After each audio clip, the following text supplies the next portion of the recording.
The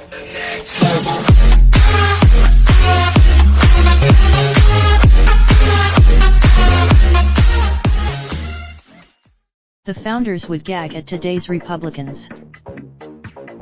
Editors note the opinions in this article are the authors, as published by our content partner, and do not necessarily represent the views of MSN or Microsoft.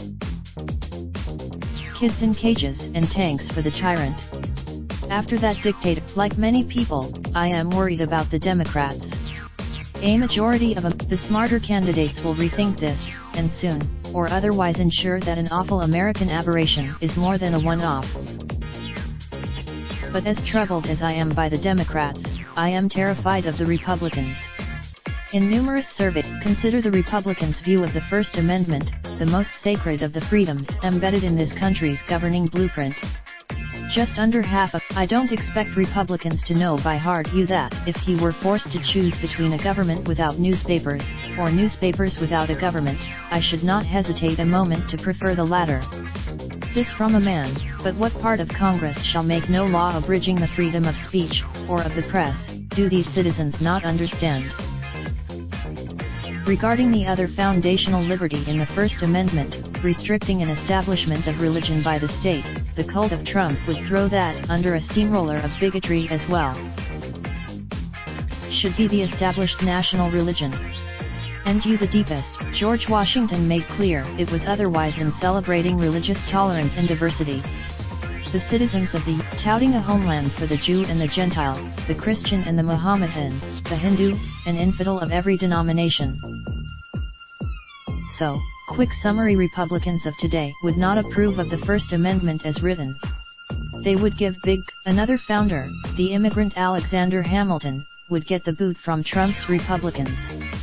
He distrusted but as they have picked up Trump's hatreds as their own, Republicans have turned a cold shoulder to the wretched masses yearning to breathe free. In 3 recent, Trump has compared himself to Abraham Lincoln, which is like comparing a noxious weed to a redwood tree. When the anti-immigrant, the modern-day know-nothings are the pink-faced mobs calling for a wall at Trump rallies. They are the architect. You can see why Republicans with a sense of history and fealty to the great sweep of their party's finer principles describe themselves as politically homeless in 2019. And when Trump rolls out weapons of war to celebrate the birth of a nation that never even had much of a standing army until the 20th century, you can see why passionate, since Gallup started measuring this sentiment in the modern era. In the Constitution nor in the Declaration of Independence, as the historian Virginia Anderson recently noted. It's a human Timothy Egan is a contributing opinion writer who covers the environment, the American West and politics. He is a winner of the Times is committed to publishing to the editor. Wednesday like to follow the New York Times opinion section on, and Raindrop, drop top, top smoking, no cooking the hot bar. Fucking on your bitch, yeah, that.